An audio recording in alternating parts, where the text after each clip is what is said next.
কোটা আন্দোলন কি আসলে একটা ছাত্র আন্দোলন ছিল? কোটা আন্দোলনের দুই সমন্বয়কারীকে দেখলাম উপদেষ্টা মণ্ডলীর সদস্য হিসেবে শপথ গ্রহণ করতেছে। এইটা কি কোনো তলের বিড়াল? তবে কি এটাই সত্যি রাজনৈতিক দলগুলো আর ডক্টর মোহাম্মদ ইউনূস পদবীর লোভ দেখিয়ে শেখ হাসিনার পতনে ওদেরকে ব্যবহার করেছিল? তা না হলে এদের তো সরকার পতনের আন্দোলন ছিল না। এরা সরকার পতন করলো, আবার নতুন সরকার গঠনে সদস্য নির্বাচন হইল।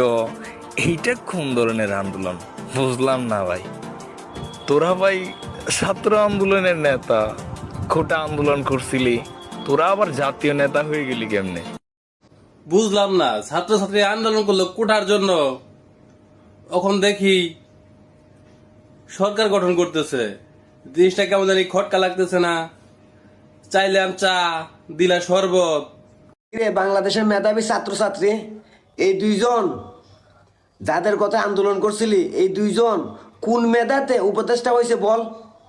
আর এদের কি যোগ্যতাটা আছে যে বাংলাদেশের উপদেষ্টা হওয়ার মতো? এদের কি মেধা ছিল? আজকে তোরা জবাব দে, বল তোরা।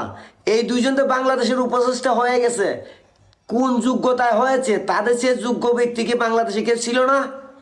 নাকি 4 দিন আর 5 দিন আন্দোলন কইরা যে কোটাটা পাইছে ওই কোটার বলে নিছে? জবাব দে তোরা।